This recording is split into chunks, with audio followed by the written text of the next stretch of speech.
Requisitos de forma del contrato social. El contrato de sociedad es un contrato consensual, es decir, nace a la vida jurídica por el acuerdo de voluntades en los elementos esenciales del mismo: pluralidad, objeto, aportes y utilidades.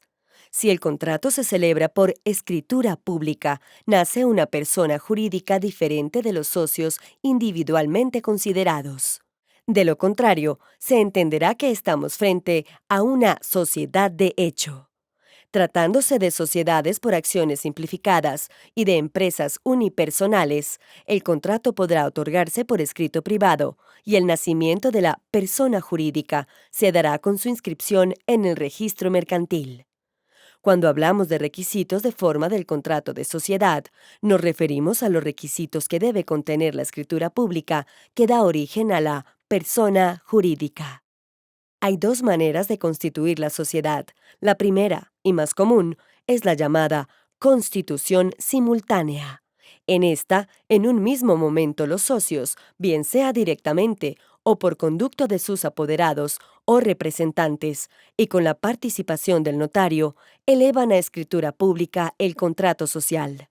Dicha escritura debe contener como mínimo los siguientes requisitos, en los que figuran tanto los elementos esenciales, algunos de la naturaleza y otros meramente accidentales.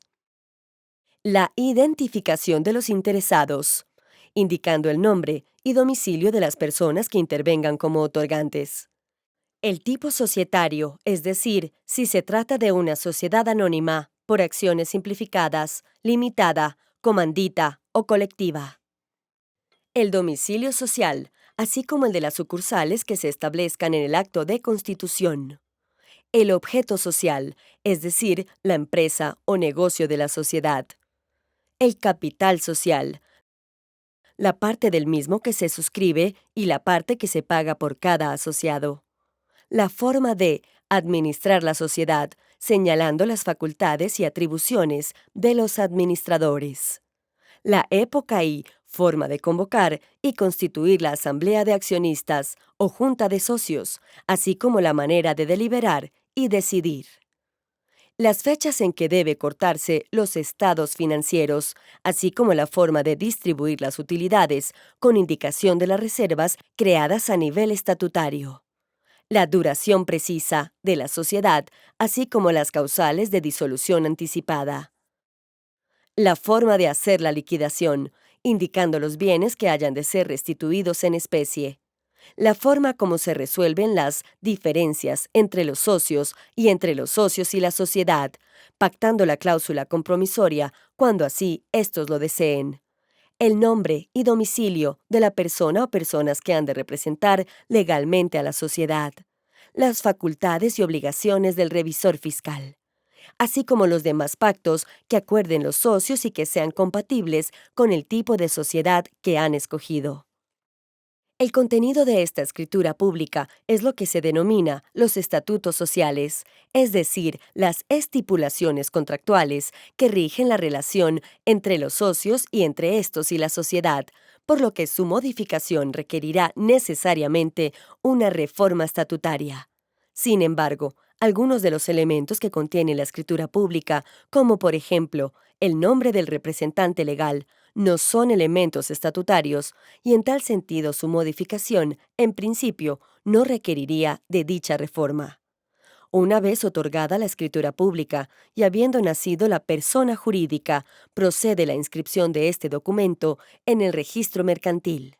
Dicha diligencia debe realizarse en la Cámara de Comercio del domicilio principal, así como en la Cámara de Comercio que tenga jurisdicción en las ciudades donde se establezcan sucursales. Todo esto con el propósito de cumplir los requisitos de publicidad y hacer oponible el contrato a terceros. Adicionalmente, es necesario adelantar el registro de la escritura de constitución en los demás casos exigidos por la ley, como por ejemplo, cuando se realizan aportes de bienes inmuebles, de naves, de aeronaves o de marcas o patentes. Otro requisito es el permiso de funcionamiento. Las sociedades comerciales vigiladas por la Superintendencia de Sociedades ya no lo requieren. Sin embargo, otras entidades sí, como es el caso de las entidades financieras. Aunque no tengan relación directa con la constitución de la sociedad, deben cumplirse otras formalidades para que la sociedad se adecúe a la ley, como es el caso de su inscripción en el Registro Único Tributario, que lleva la Dirección de Impuestos y Aduanas Nacionales, DIAN. La segunda manera de constituir la sociedad es la llamada constitución por suscripción sucesiva. Esta modalidad, que está diseñada para los grandes proyectos que demandan importantes aportes de capital, solo opera para las sociedades anónimas y está concebida como un instrumento para facilitar el manejo de los aportes, evitando el nacimiento de la persona jurídica hasta tanto no se alcancen los puntos de equilibrio que el proyecto demanda. En la constitución de la sociedad anónima por suscripción sucesiva hay tres fases claramente diferenciadas. La primera en la cual se crea y difunde el programa de fundación, la segunda en la cual se hace el recaudo de los recursos y la tercera en la cual se constituye propiamente la sociedad mediante la celebración de una asamblea de constitución y el otorgamiento de la respectiva escritura pública. El protagonista de este proceso es el promotor, quien es la persona que toma la iniciativa de crear la sociedad, encargándose de reunir a los socios, recaudando el capital y cumpliendo las demás formalidades que demanda su constitución. Por dicha labor recibirá una remuneración y lógicamente asumirá unas responsabilidades para con los socios.